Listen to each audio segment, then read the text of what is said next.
We had like $80 in our bank account. I couldn't hide from it at all. The couple who paid off $16,000. It was just like eye-opening, and that is a driving force for us. We're going to talk about how to organize different areas of your life. You can do this using everyday household things. You don't even need to go out and buy anything.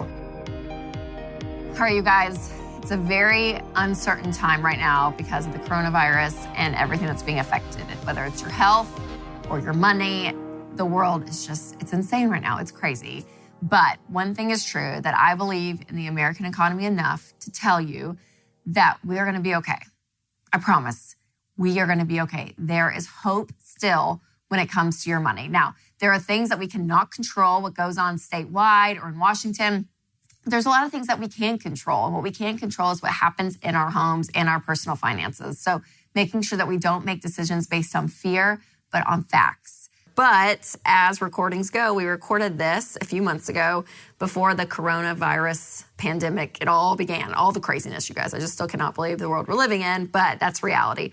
But all the content in these episodes, they still ring true. So no matter what is happening in the economy, things might be a little bit harder at times for sure.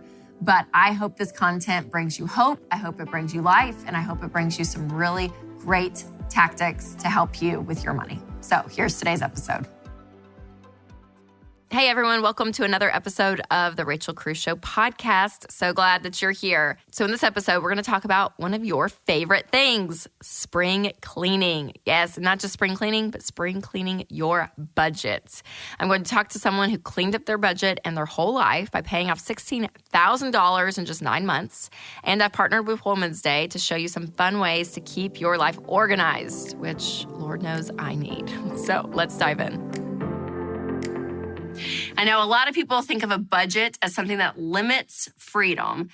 I know this because I was one of them. But just like getting all the old clothes out of your closet and into a yard sale, or finally Marie Kondoing your kitchen, there is a sense of relief once it's done. So both spring cleaning and budgeting can actually give you freedom and space to do more of what you want to do.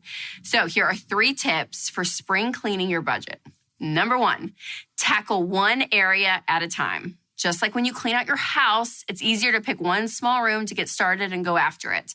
And once that task is done, then you go on to something larger. And the same is true with your budget. Don't focus on saving for retirement and funding kids' college and paying off debt, all these things at once. It can get overwhelming so quickly. So start with baby step 1, get $1,000 saved for an emergency, and then tackle each baby step from there. Now, for a video on all 7 baby steps, click the link in the show notes to check it out. Number 2, start with a small task. If you begin organizing your bedroom, it's best to start somewhere small and simple, like cleaning out a drawer just to get yourself in the groove, get some progress going. You feel good. You do. And the same is true when you're paying off your debts. So that's why we recommend the debt snowball. This is where you target one debt at a time, starting with the smallest. Get those small wins, keeps you motivated and keeps you in the process. And last but not least, number 3, don't be afraid to rearrange. Sometimes you just need to rearrange a room and it looks brand new. And the same is true with your budget. I recently had to rearrange our budget because our water bill was so high. It was like $100 high. Yeah. We turned on the irrigation system, bad choice, like all the things. So we got the bill and we were like, oh God. So then I opened up every dollar and I started pulling $20 from different categories like babysitting, clothes. Each of the girls' categories got some money taken out, miscellaneous, just to fund this water bill. And it was great though, because Winston has every dollar on his phone. And so it just updates live and boom, we're both on the same page. So if you've not looked at every dollar, you guys, you have to check out this app. It changes everything. Seriously, click the link in the show notes. Now notice when I got the high water bill, we didn't just pull the money out of savings. We took our budget and rearranged it so that we could fund that bill. So that's a game changer too. All right, next up, let's talk about that scary drawer no one wants to open, the junk drawer. Sometimes you just need to open that sucker up and clean it out. Like that's what Winston and I have been doing the last probably like 3 weekends. We've literally gone through every inch of our house and we've started purging because we're moving. And so we're taking on this whole different mindset of like, okay, do we want this? Do we want to take this to our new house? One of my good friends moved into a new house, and she said that she took each item and she said, looked at the item and said, does this item deserve to be in my beautiful new house? And I was like, I love that. That's my filter. I looked at my dish towels and I was like, do you deserve to be in my new kitchen? No, you don't. Towels that we got 10 years ago from our wedding registry that are brown and red, you do not deserve to be in my new bathroom. No. So we're looking at stuff. I'm like, I'm Persian. But some stuff you're like, okay, no, I can take you. I will take you. But sometimes it just takes looking in the places you just never look. I mean, isn't it crazy? We opened up a drawer, you guys. These doors opened up and there were just files. And we looked, and it was 10-year-old files with random bills and water bill and all this stuff. And we're like, what is this? So again, the places in your house that you just never open them up. And the same is true with your money. Look at your budget and use this filter. Ask yourself, okay, does this budget category not only deserve to have this much money in it, but also, do I just need to rearrange and open up other parts of our financial life and get it all out on the table? Feels good, because when you clean up even your house and your budget, things just feel better. And they do, yes. One of my favorite packages to ever show up at my door is my Tuft & Needle mattress. I've got a couple now, and seriously, I love this mattress. You guys know exactly how it is. When you're juggling all the demands of mom, wife, work, friends, etc., good sleep is a must, and I've never slept better. Tuft & Needle is the best-rated mattress on Amazon with over 100,000 five-star reviews. Try it out. You can get a mattress starting as low as $3.99. Plus, it ships free, and you get to keep it for 100 nights risk-free. If I'm wrong, just send it back. Go to tn.com to get started. That's tn.com. Okay, up next, I Skyped in a couple who paid off $16,000 in 9 months just by cleaning out their house and cleaning up their budget. You guys, this is proof of what happens when you get intense. So here it is. Alex and Todd, thank you guys so much for coming on the show and sharing your story. Thank you so much for having us. Absolutely. So this episode is all about spring cleaning, and you guys spring cleaned your life and your money. And I'm just curious, take me back to what was the catalyst that caused you both to change the way you handle your money? Yeah, it was Christmas. It was right after Christmas of 2018. I did a really big no-no. We had $80 in our bank account, and I had to tell Todd. I couldn't hide from it at all. So he had to come home from work, and I had to be like, babe, I'm so sorry, but we don't have any money and we can't pay the bills, and I don't know what to do. And I was really nervous that he was going to be really, really upset, but he was so humble and just, we're going to figure this out. Everything is going to be okay. And I met with a really good friend at church, and her name is Stephanie, and she gave me the total money makeover. And she was just very blunt with me. And she basically said, in the nicest way possible, this is kind of your fault. This is all of your fault, but you are also the solution. So, wow, so I'm so thankful that I had a friend like that in need. And it was the exact words that I needed to hear at the time. So when I got the book, 24 hours later, I was done. And I told Todd all about it. And I was like, this is what we have to do. This is totally what we're doing. And he was like, yeah, let's do it. Let's just do it. So then we laid everything out on the table. We pretty much went through our bank account with a fine tooth comb. I mean, everything. What were we spending on eating out? What were we spending on groceries? What were little things that we found that, like a subscription that we just forgot to cancel? We found a few of those, and that freed up $30 a month in our budget. Okay, guys, I wanted to pause and jump in here and really dig into what they just talked about. Listen, it is so normal for people to have no clue where their money's going. They don't know what their expenses are. They're just aimlessly spending money. They don't have a plan, and they don't know what's going on, okay? And that might be you listening.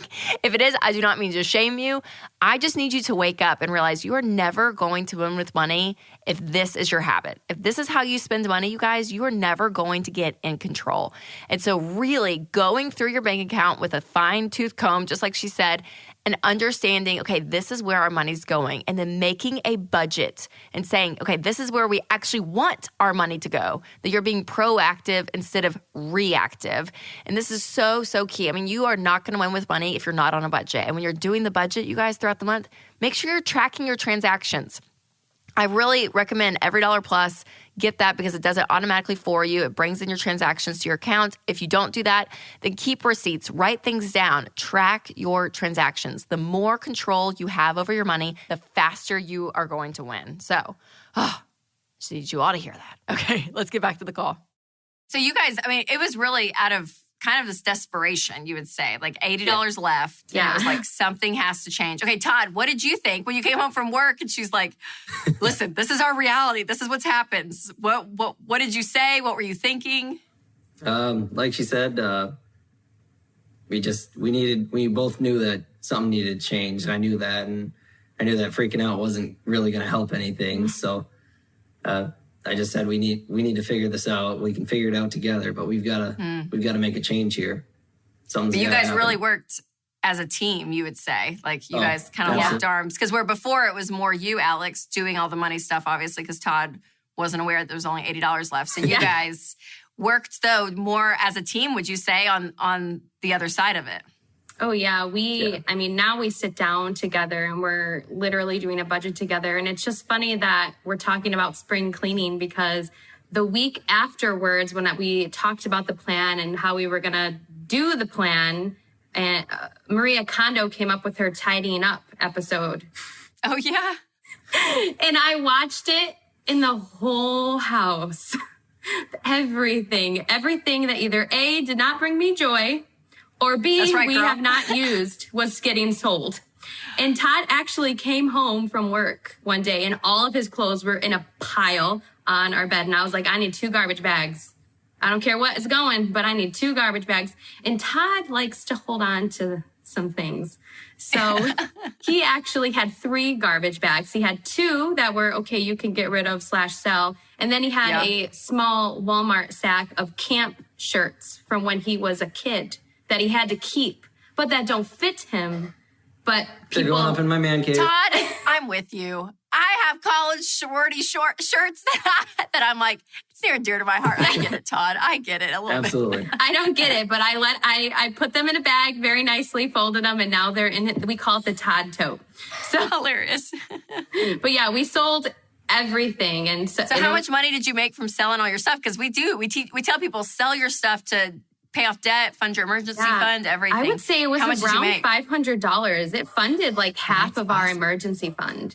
That's amazing. And, we got the kids involved, and our little ones really took to it. I would have them hold it just like Maria Kondo. And I was like, does this bring you joy? And my littlest, who is 3 years old, she was like, no. And I'm like, perfect. Yes. So yeah. Something else we can get out of there. Yeah. Okay, I wanted to jump in right there. Okay, they sold stuff. They sold $500 worth of stuff, you guys. I mean, that's unbelievable. And I just think about how stressed they were with $80 in their bank account. Little did they know, there was $500 worth of stuff that they're not using that they can make money off of. So when we say sell stuff, for real, look around your house. I feel like we just have so much crap everywhere. And so get rid of some stuff and make some money. Okay, I just want to jump in. Didn't want to fly over that point. So let's get back to Alex and Todd. So you did talk about kind of spring cleaning your budget itself, not just your house. And you mentioned like subscriptions. That was saving you what, $30? Yeah, it was like $30 a month that we just forgot to cancel. And like I said, kind of like Maria Kondo, we just laid all of the account on the table. And then we sifted through that. And then we kind of started from there. Like, okay, what is a normal grocery budget for a family of 6? Let's start from there. And I feel like ever since then, we've always been spring cleaning our budget because we're always looking for ways to downsize it. Recently we got rid of all paper towel because with 4 kids, we're just using paper towel like it's going out of style. Me too. I get that. So we got rid of them, and now I bought dollar store washcloths, and we just continue to rewash them. So now we don't buy paper towel anymore. We're trying to get on the glass paper plates wagon, but it's just really hard. Those dishes every day. I'm trying. So you guys trying. y'all went down to like the nitty gritty in this. I mean, that's what's amazing about it. So Todd, what was the hardest thing that you guys have cut out that you were like, oh man, that's a sacrifice. You feel it. I think the paper towels were actually pretty hard on both of us. That was took a bit of work, but it was good. Yeah, absolutely. So you guys are in the thick of Financial Peace University right now. You're in the middle of it. So tell me about like your goals. You guys want to be debt free. When is that going to happen? Like, what are you guys working on now? Yeah, when we started, we were like, oh man, we could be debt free, you know, by the end of by the end of 2020, like we can do this. And then when we really started doing it and our snowball really started rolling, and we were just like, oh my gosh, we can be debt free by like March of 2020. And That's it was just like eye opening. And that just like is a driving force for us to continue to do what we're doing. And we led the FPU at our church in the new year, right? So you guys were coordinators. Yeah. Yep. Oh, that's awesome. How was that experience? It was so cool. It was awesome to see the light bulbs go off in our friends' minds. I mean, when they would watch the second video, because it's all about debt, you could just see all of our closest friends like, wow, yes, we need this. We need this in our life. And so all of us have kind of been cheering each other on, and we created a little tight-knit Facebook group just between the few of us to really help encourage us to, not go to Target and pay our bills and more. So yeah, it was really, really awesome. So great. Okay, so Todd, tell me how you guys felt pre-spring cleaning the budget and the money, like what life was like before, and now what does it feel like after the fact that you guys are budgeting, you're paying off debts? Like, what's the difference? Oh, it's huge. It's a huge difference. It's awesome. Beforehand, we were, like we said, we just were spending money on a lot of things we didn't need. We were eating out or getting coffee or whatever, just little things that you don't notice as much. And as soon as we got on board, like she said, first thing we did was we scrubbed our bills, scrubbed our budget and our bank account, and just seeing all this stuff that we didn't need. And so now looking back, it's like we had all this extra money that we were just throwing away, basically, that we could have been spending on things that were important. So that's so good. I know we always say that when you budget, you feel like you got a raise. Would you say that that's true? Oh my gosh. I remember we did our first budget and I was like, we have X amount of dollars. This is awesome. And he was like, that's what happens when we're not. Yes. Oh, I love it, you guys. Well, you are seriously like the best story of what it looks like to be quote unquote normal in America with your money, and then doing some weird stuff like spring cleaning your budget, paying off debt, funding your emergency fund, all those things. You're doing weird stuff, but the results are what's absolutely incredible. And you guys are just living testimony that when you put your mind to something and you actually take ownership, like you said, your friend said, you did this, like you have it, but you have the control and the ability to change everything. And you guys took that on and took that seriously. Now your sweet little 4 girls are going to have a different life because of what you guys are doing today. And I just think it's amazing. So thank you so much for coming on and sharing your story. Thank you so much. Yeah, this was awesome. Man, I really enjoyed talking to Alex and Todd. And one thing I love about this is that we recorded their segment before I was on maternity leave. And so now I'm back recording these podcasts. And you guys, they updated their story in the Rachel Cruze Show community. And y'all, they have already paid off $30,000. Like, they are just now months away from being debt-free. I mean, it's proof. I mean, they are doing it. And so, you guys, if you stick to the plan, this stuff works. It's not always easy. But man, getting debt-free and getting out of that hole, I mean, they started with $80 in their checking account, and now they're going to pay off so much debt, and they're going to be debt-free so soon. I'm so pumped for them. Okay, coming up next, I shot this next segment with Women's Day for the Rachel Cruze Show, the video version, so make sure you check that out. But I'm really excited to dive in because we're going to talk about how to organize different areas of your life. All right, we all know kids clutter up our lives. So being organized is so key. So I brought in Susan Spencer to help us declutter our lives when it comes to kids. So thank you for coming on. Well, thank you for having me. And it is true, children can kind of create a little bit of mess in their paths. Just a little bit.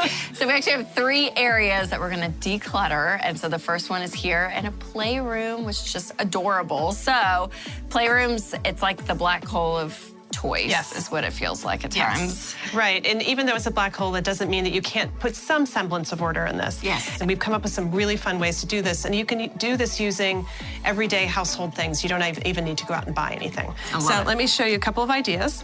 First of all, we have ordinary kitchen canisters, super easy. They usually hold beans and flour and stuff like that. Great for corralling pencils. So cute. Or pipe cleaners or any other supplies that you want to put in here. And I love clear stuff because I feel like kids' toys and everything, they're so colorful. So Right, you still so get pretty. the fun. Yeah, you still get the fun A little colors. bit of a decorative moment. That's right, So it's that's fun. right. Another kind of a decorative moment is, of course, you want to display your children's artwork. You can buy in inexpensive frames, but one thing that I love to do is just get really fun Plano clipboards. So it doesn't have to be fancy. You can even mount them on the wall if you want. No fancy you can frames, you switch can them just do out, it out. as they Yes. do them. So super fun, super So easy, and inexpensive cute. thing to do. Love it. And I also find that paints are very, very messy. So one way to corral paints and try to keep the mess factor way down is just get an ordinary dish soap container and just put paints in it. So that's so super smart. fun, and then you can just squeeze it out, and no fuss, no muss, and kind of corrals your kids and So lets them easy. be creative, but at the same time not super messy. Yes, we love that. Order. We love order around kids. Oh, it's so great. And art supplies, it's perfect. Such good stuff. All right, coming up next, we're going to talk about how to organize the closet. All right, next place to organize, kids' closets. So we have these really cute bags. We do. I can't wait to hear all about it, Susan. So I think kids' closets are another clutter hotspot where stuff really, really tends to accumulate. So our recommendation here is to create a series of canvas bags with different labels on them. We have homework, crafts, and we even have sports back here. Yes. And basically give them to your kids and let them run around the house and collect all their stuff. Then they can store them in the closet, or they can take this around with them as well. So homework can go from the playroom, the closet, to the playroom, to the kitchen, wherever they're doing their homework. So it's just a great system. So these particular bags are from Land's End. They're about $40, but you can come up with much less expensive alternatives. You can actually just find regular canvas bags, give your kids some Sharpies, have them decorate them. You don't have to actually do the full-on monogramming, but how cute is that? So great. Because our stuff, I feel like it piles up at the bottom of the steps. Yes. And half the time I'm always like, okay, Amelia, the 4-year-old, I'm like, just grab a couple things and I'll grab stuff. When you have this, you can already just organize it as you go. Right, exactly. It's so easy. I love it. That's great. All right, so next tip. I can't wait to go because I need it probably more than all of these things. The car. Organizing the car. That's what's up next. All right, last place we need organization is in our cars. So there's some great tips here. I love it. Yeah, I think the car is actually the place where it collects the most clutter. I was cleaning out my car a few weeks ago and I found a Lego piece from 2010. Yeah, there you go. Really, really Story bad. of my life. Story of my life. So the key to success is to try to corral as much stuff. So you want to give stuff to your kids before they get into the car and then have them take it out of their car. So the easiest way to do that is really literally to contain them. So you could put little craft supplies, you can put snacks, you can put all sorts of things into these little zippered containers, super easy. So easy. Or even easier, a nice Ziploc bag. Everything goes in there, super easy. Take it to the car, take it back. Really fun. Keep it all together. Right. All together. Exactly. And another way that I love to organize things are with these cute little shower holders. Now you might see these inside your shower and in your bathtub. You can put snacks in, you can put little toys. It keeps them contained so they don't end up all over the car. I love it. And the snacks, it's easy to access. Yes. Like, to get, because I know my kids are always like, we're hungry, and I'm like I'm driving, trying to get them snacks. Right. It's all right there. All right there. Brilliant. Super easy. So good. Wow, all these organization tips, wonderful. Susan, thank you. You're welcome. So much. To get more tips and tricks just like this, you can go to womansday.com or pick up the latest Women's Day magazine issue on newsstands today. Oh, this was such a fun episode. Thank you so much for Alex and Todd for sharing their inspiring money journey. I mean, just incredible. And thanks to Women's Day for all the organizing tips. I know they helped me out a lot. Okay, now if you're looking for new ways to freshen up your budget, make sure you check out my 14-day money finder. It might just help you clean up a few of your budget categories and you can find some money while doing it. So get that and everything else we mentioned in this episode by clicking the link in the description. Thank you guys so much for listening, and make sure to subscribe to the podcast if you haven't. And if the Spirit leads, you can leave a review. And as always, make sure you take control of your money and create a life you love. So if you guys enjoyed this podcast, we have more from the Ramsey Network, like The Ken Coleman Show. According to a recent Gallup poll, nearly 70% of Americans are disengaged at work. If you dread going into work every Monday morning and you're just trying to make it to the weekend, The Ken Coleman Show is for you. Everyone has a sweet spot. Your sweet spot is at the intersection of your greatest talent and greatest passion. We will help you discover what it is you were born to do, and then we'll help you create a plan to make your dream job a reality. You matter, and you have what it takes. Join the conversation on The Ken Coleman Show. To hear full episodes, just search Ken Coleman wherever you listen to podcasts or go to kencolemanshow.com.